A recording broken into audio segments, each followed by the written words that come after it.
Well, hi everybody. This is Rob Decker. We're going to do the Rug Lounge today, and we got Brian Jesperson with us as always. Brian, tell everybody howdy. How's everybody doing? Hope everyone's had a good Valentine's Day. That's why we didn't do the show last week, because Brian and I both have significant others, wives, and the yeah, you just kind of got to play along with that one. Yeah. That's the way that's gonna go. So hope everybody had a good holiday. What has there been? President's Day, all kinds of stuff going. But anyway, we're gonna do this today. So let's talk about, okay, first of all, number one, he says that he needs help. How can I make the area rug lay flat again? Um, so let's get into this a little bit. There are several ways that you can fix this. Very few of them do you want to attempt on what looks to me like a wood floor. Do you see anything that says vinyl to you, Brian? No. It looks like wood plank to me. But Yeah. I mean, when you're looking at a picture of something, you're doing real good to ID anything. But I wouldn't attempt it on this floor unless I knew it was vinyl. But it just even then, it's just scary. So, um, but steam, live steam if you can get it, or a wet towel and a steam iron and provide that. But then you're going to have some kind of flat surface to push that down and hold it while it's malleable until it starts to harden up and get dry. So, doing that kind of thing in the house. I mean, you could, but you better put garbage bags or an open piece of plastic, something underneath this, and pray that they don't take it out. You tell them leave it there 2 days, and they're like, I'm sick of walking on this thing, and pull it out, and then they're going to blame you for the floor, right? So you have no control when you have this in somebody's house and you're messing with it.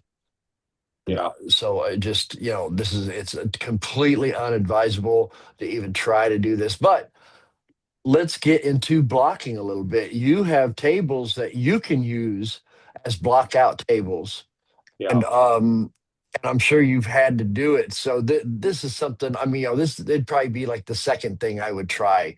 And this one would be blocking. And that Well, I mean, this one's not that bad. I mean, it's a little bit, but you got to realize the cotton inside the rug is not properly pre-shrunk. So if you're using like a truck mounted system, using hot water, even if you're using some cold water, you're going to have some issues a little bit like this right here. Uh, this is kind of the little bit standard that can be. So the best thing that I find is to go ahead. We have some of these little treated wood planks we lay down and then put these tracks, seam weights on them to help kind of depress that.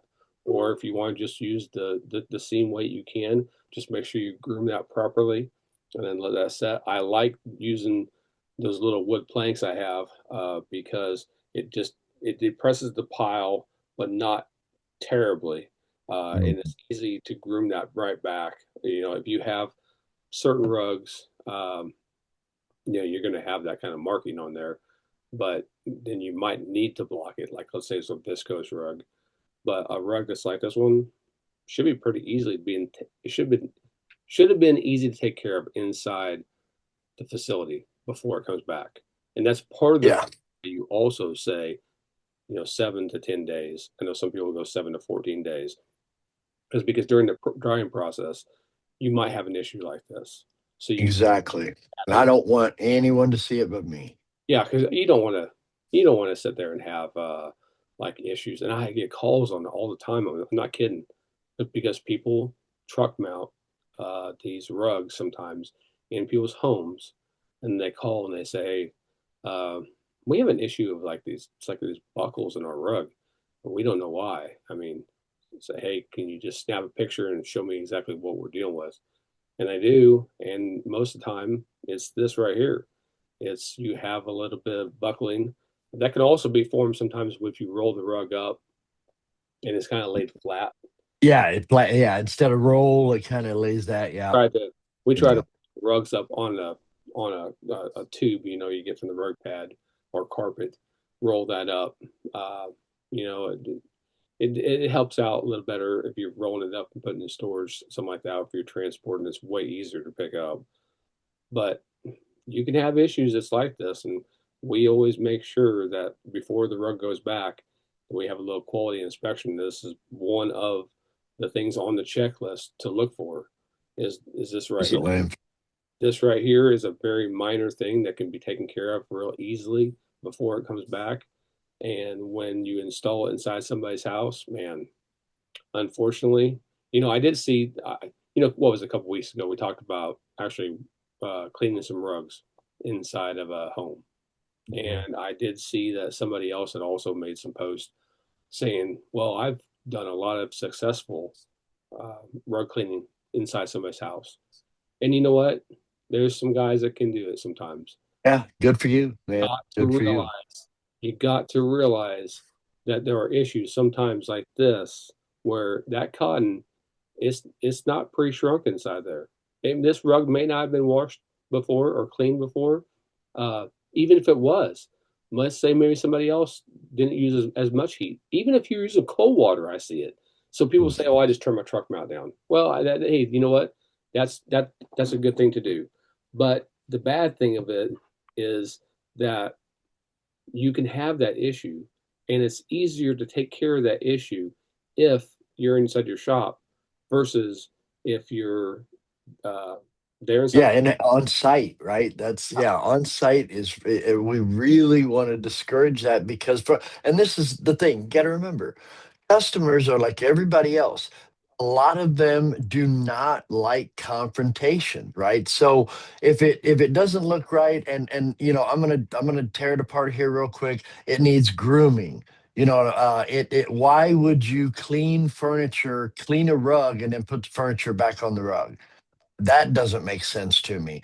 There's a Well, lot of things here that I'm just really, so it's weird. But the customer, if they're not happy and you're long gone and you've got their check and you're long gone, yeah, very high percentage of them will just never call you back yep, yeah, because you don't know that there was an issue. So if you take the rug off site, you'll know if there's an issue after drying and you have the opportunity to fix it before they ever see it. And that way you just bring back the nice, clean, good looking rug and you make better money doing it. So I don't, yeah. I don't want to hear excuses.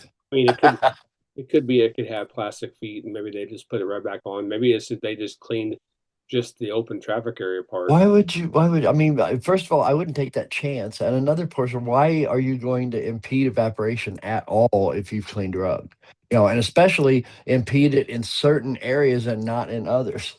None of it makes sense to me. This picture is just, a glaring example of why you would take a rug out of the house to clean it. The only thing I don't see are wand marks. You know what I mean? So maybe they They, did do some kind of well, they could have groomed it. You know, Yeah, yeah, it's I mean, possible. think about it. Maybe somebody's trying to do a good job.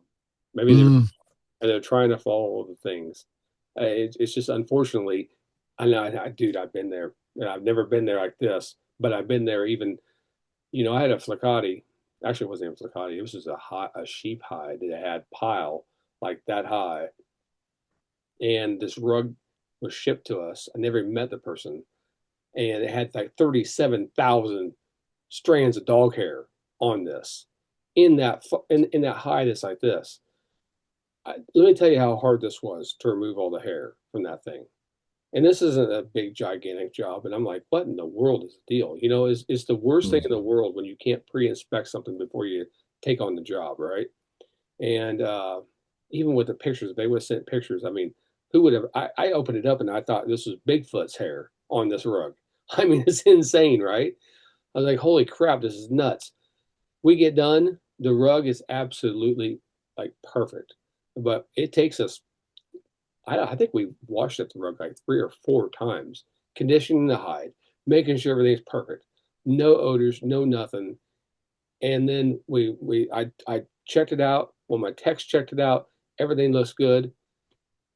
I roll it back up, put it in the bag, put it in the box, ship it back to the guy. And the guy opens it up and says, and I know it was his wife. And his wife, did you guys even clean the rug? They saw three little strands of dog hair, like to the sides. And he's like, you have to blow it up and look inside the pile. And I'm like, are you, are you kidding me? But the bad thing was, it's just like this ripple, man. It ends up becoming a damn excuse. I guess we should have done a better job of actually looking to the sides of the rug, making sure when they open it up that it's perfect. But I ended up, I was like, and he's like, "Did you even wash the rug?" I was like, "Are you kidding me, dude?" And Right. the thing he didn't realize is that we take before pictures, the pre-inspection, during pictures of us washing the rug, and post pictures after we're done with the rug. And when we're inside somebody's house, I take post pictures inside the house. That's a very good idea. I document everything. And this guy had no idea that I documented like that. And he comes back and he's like, did you even wash this thing? And I was like, well, you know what? Let me pull your pictures out real quick. And he was like, oh, so I guess you did. Oh yeah, it does look a lot better, but I just didn't expect to see a couple of dog hairs on it. Or Right. No, that's 1,000 dogs, especially black. three of them that's right there. And I mean, are you Yeah. kidding me? I mean, when you got pile, it's like, I don't know, was that 2.5, 3 inches tall? I was like, you know what? You know what I did, Rob? I went ahead and I told the guy, I said, hey man, we failed you. Don't worry about it. I even paid the $55 for shipping, and we cleaned it for free. I just take it. But the crazy part was, it had to be an excuse on my end, because I wasn't thinking like they were thinking, like when they're seeing it. And Yeah. I thought I was, but I mean, obviously I wasn't, or something. I don't know. I mean, that's the bad thing about this. And somebody can sit there and they can say, "Hey, man, we washed the rug, or we can clean the rug right there on the spot, and everything's fine." Well, guess what? It's not always fine. You know, it's not always, And you may never know. exactly. They may That's the problem. Yeah. say, "Hey, these guys just cleaned my rug. They cleaned my furniture. The furniture looks good, but the rug kind of doesn't look as great as we thought it was going to look." Exactly. Well, let's see what else here. Okay. We've got a wall to wall pet stain, and it is wool carpet. So, hey guys, going to a job next week. Customer had a dog have a few accidents on wall to wall wool carpet. Looks discolored from the pictures. Any help would be appreciated, and names of product. So, let's this one, as long as that's dry, sorry, as long as that's wet, as long as that's not dry, I don't see a big deal in it. Otherwise, somebody took a picture of their head in the shadow or something there. But some of these, this one doesn't, you know, this one appears like you could probably get that out and make that, much better. Again, we've got shadowing issues though. Yeah, Now here we start seeing like rainbow colors. This one scares me a little bit. You see that red up there? yeah, yeah, And it looks more like color has been removed than color added. Would you agree with that? yeah. I think that I think that whenever it's wet, that's when you have the best option if you're putting like 3% hydrogen peroxide on there, because the fiber itself it's already, the vessel's already full, so the fiber's not thirsty. Where I see people have halo problems is when they're working with something that you can't contain it, because the fiber keeps drinking up to the hydrogen peroxide, and then they turn around and they put the black light on it, and next thing you know they haled it out, or they bleached out, like that area right there that you see, the some of the coloring. And I was yeah, just talking to one of my students the other day and told them that you have to get the carpet cleaning mentality out of your head when you wash rugs or wool anyway, because you don't want something that's going to work lickety split. that's going to harm the wool. You've got to do your due diligence and start, and a black light. I see a piece of plastic back here, and I'm wondering whether they didn't put peroxide on it and put plastic over it, and the Okay. peroxide did too good of a job. I mean, just from the picture, that's something that I'm just surmising. But I'll bet my last dollar. Yeah. Yeah. I mean, for me, it's not necessarily as big as an issue if I'm inside somebody's house. You know, I tend to try to use a black light that's not as powerful, but powerful enough to be able to put a little 3% hydrogen peroxide, put the black light on there, let it set for increments of maybe like 5 minutes, take a look at it and see. Just don't overdo it because Lord. everybody tends to believe that, hey, let's just keep spraying the living daylights out of this area, and the next thing you know, they haloed it. Because you got to let it dry in between treatments, right? Hydrogen peroxide does not work the minute you put it down. It begins working. You have begun chemical reaction, you've begun oxidation. And so if you do it low and slow, and you have to let it dry in between treatments, this wall to wall wool costs these people a lot of money. Yeah, So don't be shy about telling them I have $190, service fee. Like that's the minimum for me to show up. I'm going to yeah, charge you four of those plus stain removal because I've got to get this. You know what I mean? I've got to get. I can't just put something on this and walk away and say, "Oh, I'll fix it." You know what I mean? You can't do that. yeah. Or you better not. And then go into a black light before you've done several different treatments on it. A black light should be one of your last resorts. It's like, okay, now I got to start accelerating this oxidation, making it go faster. And that's what UV does. That's also what heat does. But keep in mind that these are quite uncontrollable, heat being the most uncontrollable. When you start putting heat and oxidation together, man, you better be watching what you're doing because It could heat change. heat accelerates it so unexpectedly.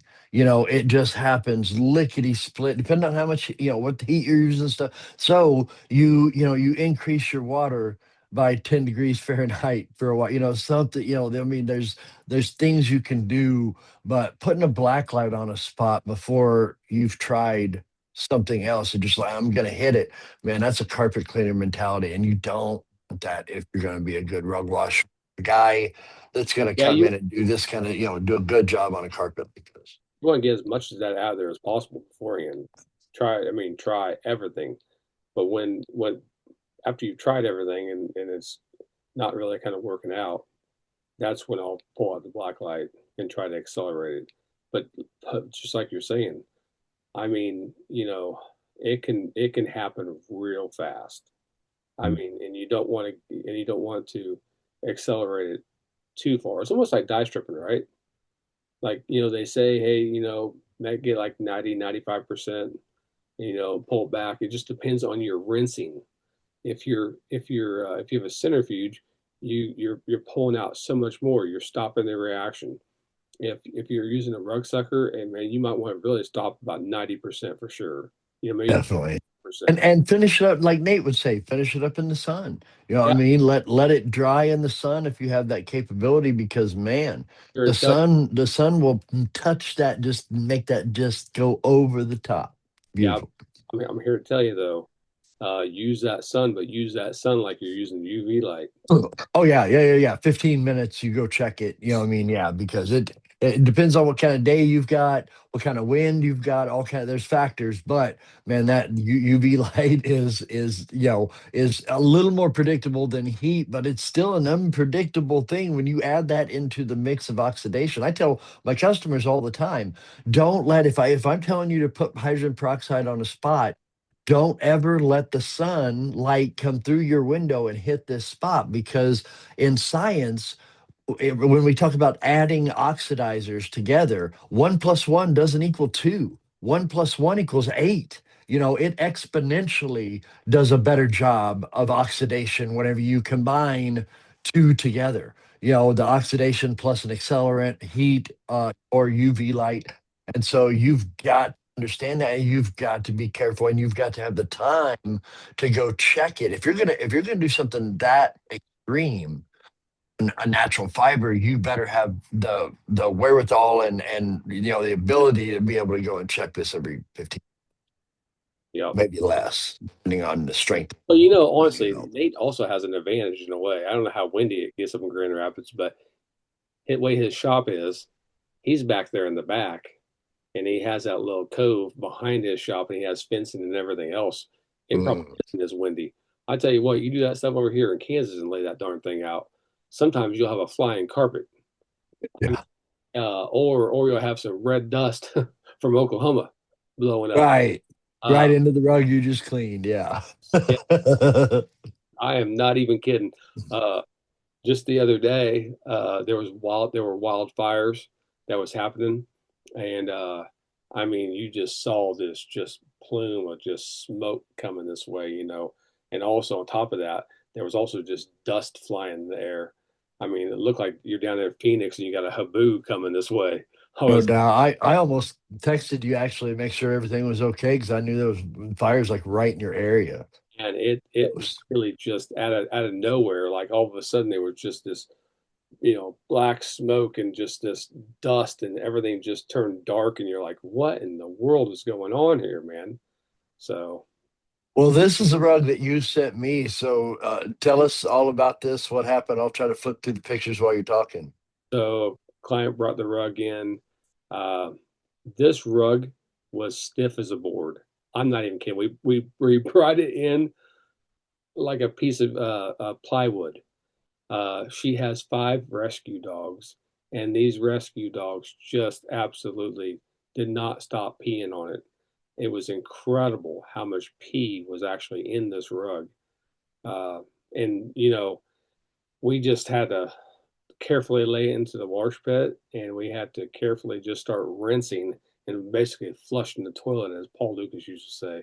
And just, once we actually loosened the whole entire rug up, then I could go back through and use some weighted roller and actually do it. And we used our flush wand to actually push water into the pile, get as much of that kind of out of there as possible. Once we actually got it where everything broke up, then we could actually roll the rug up and then place that inside the centrifuge and spin and rinse that, just kind of basically flush the toilet. And then after we got done with that, then we could come back and actually start the whole process with Triple D. And this rug was just, it was tough.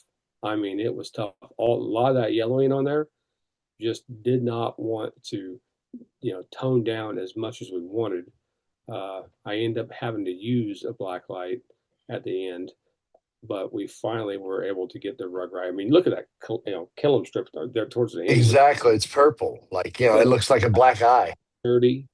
That rug was so dirty, it was ridiculous. I mean, it was. I'm not even kidding. It was. Did it actually have some bleaching going on in that lower corner, like in Oh, the that's outer guard border? from dogs. That is literally from dogs. The dogs just kept on peeing on it and peeing on it and peeing on it. It looks like bleaching, but it's just literally from the Just animal. that color added. That's crazy. Yeah. And then I've got this shot, yeah, of you using the weighted roller finally after you. That's actually that flush wand that we're actually Oh, using. it is okay. We're pressing water through the pile, and I was pushing forward. There's a video of that, but I just snapped some pics. But it's Mm. actually just you can see it just taking Well, that urine, all the salt crystals, everything inside the knots, and just starting to actually just release all of this. It was incredible how much was inside there.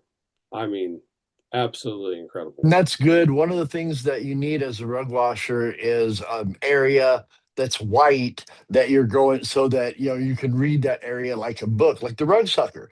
You get that little clear bend, and now you get to see what's going through, so when you're done. You know what I mean? If you're flushing it for product and suds, you're gonna know when those suds stop.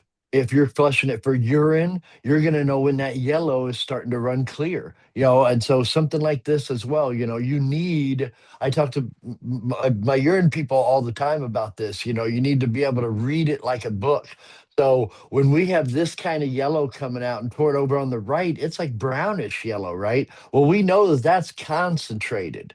And Yeah, so it's really good idea to have something like this at your exhaust point so that you know when you're finished. Like, yeah, you listen to the rug. And I had to tell somebody, one of my students the other day called me. He was like, I did all this and, I'm getting this, and I said, you dictated how long you were going to have the rug in the wash pit, and that was your mistake.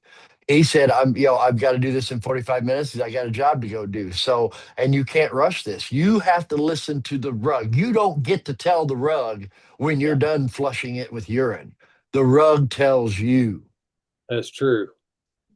That's true. Simple as that. That's also nice is when you have a few people that actually work for you, and Mm. if you need to relay somebody because someone's now starving to death during the middle of it, I was like, once you start this thing, it's like an operation. You don't just walk away from it, you know. No, no, no, no, no, no. You want to just sit there and stew in the juice, then you're cross contamination. I tell people this all the time. Cross contamination means you take something foul from here and you put it somewhere where it wasn't. That's cross contamination. So if you just pour something on a urine spot, it is going like this. Okay, that's fluid dynamics and physics. So, and it evaporates the other way. So, if you though put it around and then toward the end, that's how if you can contain it instead of spreading it out, that's going to be, and then this one, you just, if you let this thing sit there wet, the urine is going to go to, because of the salt's hydroscopic, it wants water. And so let's say you've got a big urine area and you're like, let's go to lunch, we'll start flushing this later. Well, you're cross contaminating, making your job harder, because now the salt that's concentrated right here is going to find water that you've been soaking it out with right over here and say, hey, let's be friends. And the salt's going to move and it's going to go, and you're going to be doing what we call cross contaminating, which is just a really bad idea. It just makes more work for you. So you have to be able to listen to the rug. And the rug will tell you everything you need to know. As long as you have things like this, you know what the exhaust is. It's pivotal in your Yep, business. yep, Absolutely. So, yeah, there's another, and see, now we're getting less brown, a little less yellow. You see what I mean? We're getting that kind of palish yellow thing going on some of this. So he's getting down to the point where he's almost done. yeah. But you can't just walk away from this. You know what I mean? Once it's like doing stripping on a rug, getting color removal, color correction. You can't just say, well, 11:30, I'm gonna hit. We'll just we'll put this on hold. We're gonna go to lunch. You know what I mean? Boy, you'll be, if you do it once, you'll never do it again. I can tell you that. Well, especially if the thing's bleeding a little bit, right? Yeah, exactly, exactly. So I want to bring this book up.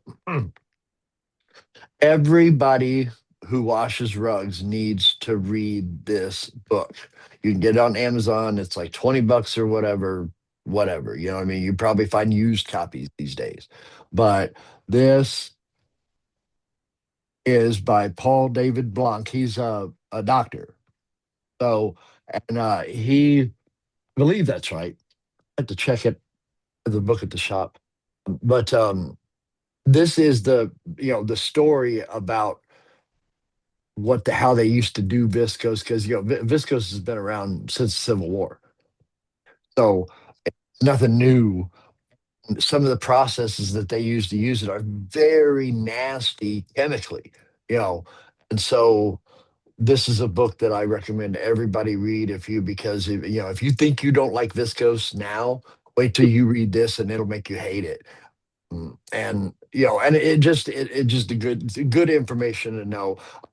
Oh, companies were run by the ultra rich, and they were run in a way before OSHA, so there weren't all these rules and safety things. So it touches into all of that too. So it just an ending book, and I love it. I want to make sure Right. that everybody has an opportunity to see it because it's like one of my favorites on my, because it's a good conversation piece. The more you know about the fiber, the better you can talk to your client about it. So let me see if I know I've got some other pictures that I wasn't sure if we were going to get to. So let me see uh, this one, this one. Let's go here real quick. This is a Moroccan from Brian's shop. And the quote here is this brand new Moroccan is shedding terribly bad. Wouldn't washing it with LST repairs some of the damage from luster washing? And then this is a Facebook post, so he tagged Paul Lucas. And this is what Paul said. If you get a redox potential meter reading, then we could get it back into balance and make the wool strong again. And so what that, you know, what that says is that we know how they treat Moroccan rugs and what they do to them, and they oxidize them very heavily and lay them out on the beach to dry. This is, quite common practice, we'll say. It may not be everyone, but all knew that you have to achieve balance in a rug in a lot of ways. You need pH balance. You need the oxidation reduction potential balance also, because anything that you can balance on that rug is going to balance that rug. And that's what we're all looking for, is so another thing I want to mention about this particular is that we know that these fibers have been damaged by oxidation. You get ORP meter, you can actually read it. But after you pH balance it, get the wool to 5.5, and then you want to get as close to a 500 reading on your ORP meter as you can in, 6 sample areas or more. And then after I got that, achieved that, and it's dry, I would want to put Wool Rug Revitalizer on this because that is the repair machine, right? If wool is given the correct ingredients in order to make itself stronger and actually rebond it, this creation, Wool Rug Revitalizer, it causes sulfide bonds to reattach or actually be made again. Hydrogen bonds, peptide bonds. There are things about Wool Rug Revitalizer that is just, you give wool the right ingredients and it will do these things. It's amazing. And so, but that's one way that you can really add life to your customer's rug is to get this balanced in pH, balanced in your ORP reading, so that, and then wool rug revitalizer on this thing, and now you've got a rug. Yeah. We did end up washing that rug. We went ahead and we vacuumed and vacuumed and vacuumed and it just kept breaking down. But we washed the rug with LST, and then we did exactly what you're saying right there. We used the wool rug revitalizer, let it soak in. We did a couple light treatments to it because we didn't put it real heavy on to begin with. Kind of You don't groomed, want to, yeah. kind of groomed But it. way Let too many people put it on way too heavy, let and it it's not supposed to feel oily, you Yep, know. just let that drink up just a pinch, and then we needed just one more little treatment to it, so we just went ahead and did it again. Uh, it took a couple of days to actually get it corrected, but we actually got it where it was actually strengthened up, and the people were super happy because every single time they vacuumed that thing, it was just the whole entire vacuum just turned to a big old giant cluster ball of just wool. And afterwards, they were like, "You know what? We're not having that problem anymore." Yeah, not so much. I mean, wool is always going to shed because it's a staple fiber. It's not a bulk continuous fiber like we have on, synthetic rugs, stuff like that. So that's the key is it's always going to shed a little bit, but there should, excessive shedding can mean damage. Can mean a lot of things. And Brian, that's our job. You and me both know how to take a rug in, evaluate it, and when it leaves our shop, the word we say is the rug is healthy, the rug is happy. The rugs at 5.5 are as close as we can get. We're getting 500 reading on the ORP. Everything is in balance in this rug. And then a good grooming to that is just the cherry on the cheesecake, and is going to be looking good, feeling its best. If you have it in an acid way with wool, mm, you're talking about the wool being happy and the dyes being happy, that color, that wool. That is vital Yeah, to what the rug looks like when in your customer. yeah, yep. It looks Uh, really good now. Definitely. Love it. So let me see what else I've got because I pulled back a couple of things. This I don't know. This may have text with it. Oh, it does have text with it. Good. Okay. So this is a wool rug. How would you guys go about fully removing this urine stain from this wool rug? Do I need to buy a specific blacklight and product? I'm really hoping to fully remove it. Okay. So, first of all, of course, Brian and I are going to be in 100% agreement that you don't want to do this in somebody's home. If this is a loose rug, get it out of there. You tell them, hey, I've got to watch this thing. This isn't an easy process that I'm getting ready to do. Wouldn't that be right down your alley, Brian? Too. Because I mean, you mean you're going to have a better advantage to be able to get to the front and the back and the core of the rug, the knots, whatever the core may be. That's the part I think that most people miss it because is. Our friend Joe Roberts says there's three sides to every rug. There's a top side, a back side, and an inside. And most people don't think about that. well, I think people just kind of go too fast sometimes, and then they wonder why they still have an odor problem. They kind of wonder why they have anything of a problem. Is that they're basically trying to surface clean, not trying to actually physically clean the inside part of the rug. Hopefully they're cleaning the back too. I mean, I've seen some guys that they're like, I'm well, telling you, back don't yeah. get walked on. I said, I'm not really worried about it. I'm like, man, are you kidding me? Just, I mean, that's But hey, I guess people that's the people big clean without dusting. What I rug, mean? People do it every day. yeah, or about And that inside the house is that not only are you surface cleaning, but then when the point of evaporation now becomes the top of the rug, anything inside the core and the back, it now has a highway for that to travel up. And how many times have I heard somebody say, "Hey, you know what? My rug kind of looks rusty in color. I don't know what's going on with it." And they say, what can we do? Well, the rug itself, it's not clean. It's just not clean. There's still stuff inside there. You know, that's why I'm such an advocate of actually washing the rug inside the facility instead of inside somebody's house. Well, you can get so much more of everything out of it. Stains, soil, dry soil. You can be confident that you've done your best work Yeah. once you can read that exhaust like a book, once you can understand what's going on, once you understand that there's three sides to every rug. These basics to be learned, and then you can approach this rug and say, okay, I see exactly what I have to do. You know what I mean? And it comes with experience, and experience comes from lack of judgment sometimes, you know what I mean? It's just the way it is. So, but mm, Well, here's the we both failed a lot in order to get to the point where you don't fail it.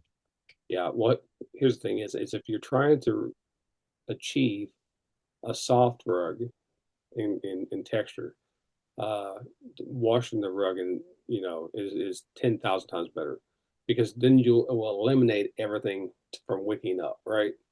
And then uh, you really want to be able to get that color looking great. So you're using the chemistry, but you're also, like I was saying, you're getting rid of everything, so you don't have all this to travel up. If you got dirt traveling up, and you have kind of a hue to the whole entire rug, I mean, that's not a good deal. When somebody sits there and steps across a rug, and they're like, "Hey, the rug's crunchy." I don't know what's going on. I know what's going on. And Do then, too. on top of that, then they're trying to take care of an odor problem with the urine, and they're like, "Well, it didn't smell that bad, but yeah, I mean, I smell something." I'm telling you, taking it out of the house, doing it correctly, it makes you look good, even if they say, "No, I don't want to do this. I don't want to do it." You know, They say, okay, I'm going to let somebody else come in here and screw this up then.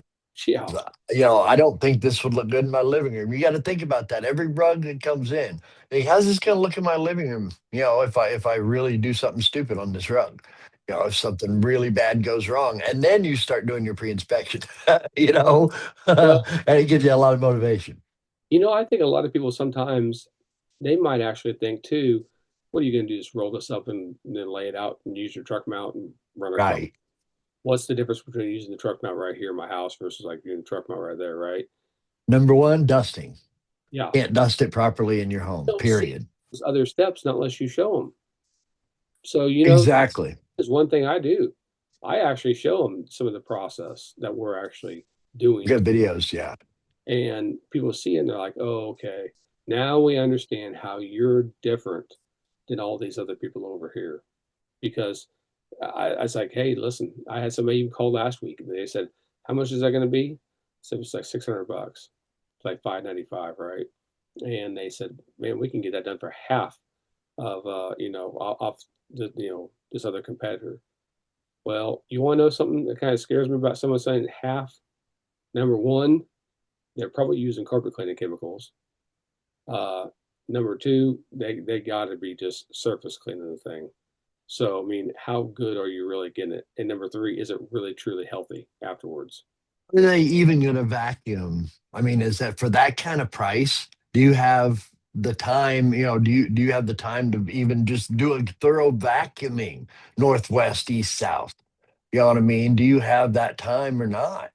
Yeah. Are you going to put that time in? Not for that kind of The reason money. why we charge what we charge is because Exactly. there's time in this chemical, right? And we log how much time it takes. We try to be profitable because that's what we're here for, right? It's Of actually a course. profession, and not unless everybody else is just doing it for a hobby.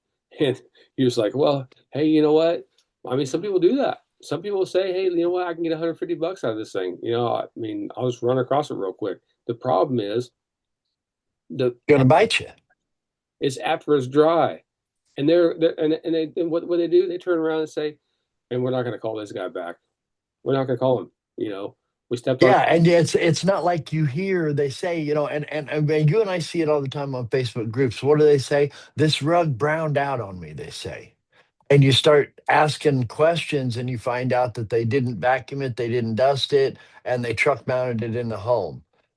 And you're going to call it browning. Well, first and foremost, you need to understand what browning truly is. Browning requires a cellulosic fabric to be present. So, a plant fiber of some sort, jute, hemp, sisal, cotton, those kind of things have to be present before you can have browning. It's called cellulosic browning. So, that first and foremost, but most of the time, 9 times out of 10, when somebody says they browned out a rug, what is it, Brian? It's dirt. Dirt. And they And just didn't clean it well. I'll never It all forget Paul. wakes up. I'll never forget it. I told Paul, I said, what is going on this rug? And I sent pictures to him. And he said, I hate to hurt your feelings, but you didn't do that great of a job. And I was like, really? Seriously? And he said, yes. But once I started to understand the system, once I started to understand, the process of what really needs to be Needs done to be done. in order to reach these goals that these people have. Because what some people just like with that hide, he sees three little hairs and freaks out, right? He's going to tell you. Well, what happens if you have a person that's not going to tell you? And then and the next thing you know, they say, "Hey, X, Y, and Z just clean my rug or clean my house," and all this other jazz. And they're like, "Yeah, I wouldn't have them back at my place." Exactly. And that's the thing. You'll never know it. You'll Exactly. never know it. And I'm telling you, I'm going to tell you right now, it is higher than half of Oh, the people, yeah. higher than half. And it's because what happens, I mean, 50 years ago, 60 years ago, there's a confrontation, there's a fist fight. Now there's a gun battle, and Yeah. people just don't want anything to do with it. So more than half of the clients, they're just not going to call you again. And if you're not really paying attention, you'll never know. Yep. If you're not updating your client list, all that kind of stuff, Brian and I were talking about that just before the show. There are important things to do like that that are going to be very beneficial. Hey, you know what's really bad too, though, if you think about that for a minute. Let's say you charge 150 bucks. Let's just say you do. Let's say you charge 200 bucks, right? It's inside the house. It would cost us maybe 486 to do it, or maybe 515 or whatever. And you say, oh man, you know what? I'm gonna earn some money. And then you turn around and they do call you back. And you're like, I did earn some money, but now I'm coming back for free. And I'm jacking with this deal. And I didn't really earn any money by the time it actually cost me money by the time I got done. If they're paying attention to their numbers, because I hate to say it, but a lot of people don't pay attention to their numbers, so they don't This know. They don't know. this week, I had a rug that cost me to do it. I Yeah, mean, this week, and it just is. And what I wound up, it was kind of that buckling thing that we were, I want to finish that where blocking is a good thing, but what we wound up doing because it was making me mad. I wanted to be done with it, and so I put Robert's 6700 on it and put a thin piece of cushion, rug pad wizard cushion on it. And now it's there ain't going to be a buckle one on it. yeah, I mean, so we've looked at it and all that because this is one of the problems. And you got to have different lighting abilities in your shop because when I lay her the rug down on her floor, there is only one light source and it's sunlight coming in the window and striking across the rug. So you want to talk about just a minuscule, a 2 millimeter bump. She's going to see it because it casts a shadow that direction. yeah, And so that's why we had to go to the extent that we did, is because I brought it back and I did on the pre-inspection note that there was a little bit of delamination in the middle, but this is a client that we've had before. So I took responsibility and said, I'll fix it. And I actually did put, plastic down and try to steam it with a steam iron and towels on site and realized that wasn't going to work. Rolled up the rug, brought it back to the shop. I spent like maybe a half an hour at the house. I was like, nope, that's it. This isn't working. We're going to have to step it up. So I went to the shop and steamed it, and that didn't work. And so then we blocked it, and then I did the glue and the cushion. So there ain't, and we've turned it over. We've all been looking at it. We turn the lights off and we have a light source and we're like, do you see anything? It's like right how the sun's going across it. Like, because when I take this back, you know, I was like, I'm ready for you. If she says that she doesn't like this rug, just slit my throat and let me bleed all over it and be done. I want to be done with it. So that just, it's gotten to that point on that rug. And still, to this day, if we're being honest, it does happen. It doesn't happen a lot because I can, and the good thing is I don't have to replace it because I can fix it. It's just, three different levels of trying because you don't, we always say you don't go to the howitzer when a 45 will do the job, right? So don't go all in gluing and putting all this work into it if you can steam those out, make it lay flat and get it going. But you can't always do that. And so you need to know the progression of this is more aggressive, this is even more aggressive, this is about as aggressive as you can get, is putting glue on it and another substrate so that there's no wrinkles, you know what I mean, while it's blocked. yeah, After it's dry, you wet it out, you block it while you're wetting it out, and then it dries, and then glue, and so there ain't gonna be a wrinkle on the damn thing, guaranteed. yeah, I did tell him on the phone though, when he called about it, and I was like, "Yep, we had to get downright medieval on this thing." I said, "But what we have done." I said, when we bring it back, there's like two little pieces of blue tape, one this way, right where the rug lays. Like it's that kind of household, right? And so I told him, I said, this rug may be a couple of inches bigger. each way, because I did this process. You know what I mean? It's what it took to make this look right. But I said, so, and you got to tell them, you know what I mean? It was crazy. But yeah, I don't want, once I get that rug. And what really makes me mad is now, not only is it like dead on fixed, it's clean, it's perfect, everything, they're leaving town for 3 weeks. So what do I got to do? I got to store it. And you know what happens in storage, don't you? Yeah. So I either got to Tyvek the damn thing, or it just this whole, and I'm just like, this is just it never ends. Every day I look at this rug, it costs me money. It's driving me insane, Brian. I'm telling you, man. It's like I told him, I was like, just take my piece away from me, put it on the head, and get it over with, man. If she says one word other than "wow, that's great," just do me in. I'm done. Boy, Oh, I have got to update you. I want to show pictures here because I love it so much. You've seen it. But my new tent band, it is who I bought it from. I bought it through owner who is just one of my dear friends. He lives in Allentown, Pennsylvania. And so I want to show off this tent band that now this is me and owner at one of our last classes, but that's owner. He's just an awesome guy. Just an awesome guy. So, but I bought a 42-foot tent band, wow, about 10 inches wide, um, pretty cool. from one of his contacts in Turkey. And it shipped over here in like a week and 2 days or something. And just did Western Union for the money and stuff, and everything went so smooth. And this is what I'm doing, Brian. I think you'll appreciate this.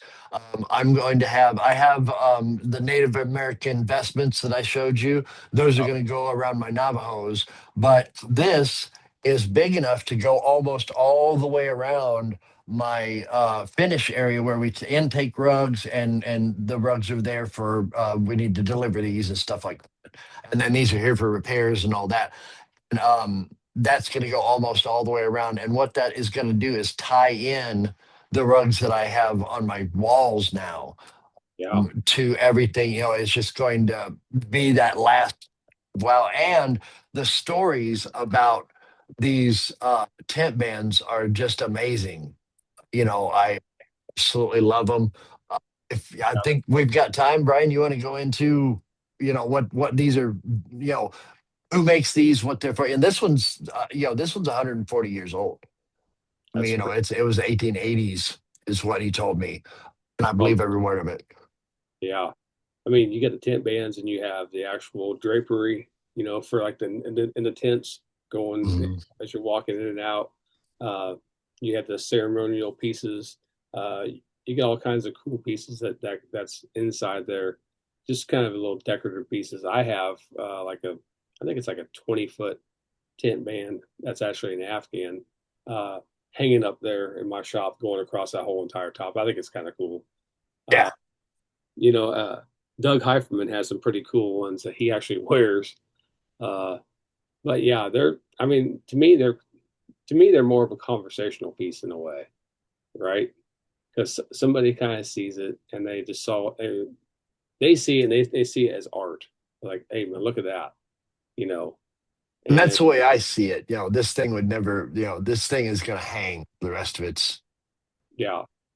you know, So I mean, when people see conversational pieces, it's just kind of fun to be able to, share a little bit of the story, from the actual piece. And it helps them understand your passion. You know what I mean? This isn't something that I do on Tuesdays because I don't have enough carpet to clean. I mean, yeah, it's a whole different thing. And yeah, also want to show you something else. This is if anyone out there is hanging rugs, or has someone that is once a rug hung, I want to share with you what we do, because we don't want to do this the wrong way. It can be very detrimental to a piece, hang it up on a piece of tack strip, stuff like that. So I guess that's the only picture I've got of it. But what we do, this is, oh, I didn't show you this, Brian. This is 6.5 feet wide, and it's that curtain I got from Cynthia. yep, Wait to get it up. So what we're doing, of course, is you hand sew stitches little loops onto it, and then you put a dowel rod through those hoops and you hang it like that. That's one of the best ways to do it because you're not you're not damaging the rug. You're Yeah, not doing anything that can't be undone. If somebody says, "Hey, I don't want to display it that way," fine. You can take a seam ripper. 5 minutes later, you've got five loops off. yeah, But this is one of the ways that you want to do. One of the things you don't want to do with wool is put a piece of tack strip up and hang it, which is popular. People do that. The problem is metal inside of wool is not a good idea unless it is a very well controlled humidity environment. yeah. I wouldn't even trust it then, you know. So this is one of the better non-destructive ways that you can display a piece as this is meant to be a doorway curtain. I've just got all those things. My God, Brian, I took this thing out of the box and it was all folded neat and nice and everything. And one of the guys was like, "Hey, let's roll it out and see it." So I rolled it out and everything, and pulled the strands out and looked out on the floor. It was like, wow, that's really neat. And then I tried to organize and put the thing and get it back, and I made the worst mess of it you've ever seen in your life. It was like a 3-year-old trying to get their hair after, and they're like, I for 35, 40 minutes. It took me to take each individual strand and pull it out of the ball that I had created.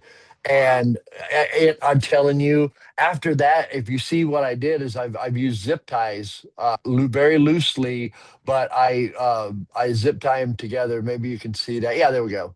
There you go. Um, and I zip tie them so much, and then fold them back over themselves and zip tie so that because if these things get tangled again, I'm going to lose my mind. Yeah, Because, but I love this thing. I can't wait to hang it. Like we're probably a week away from hanging it. pretty cool.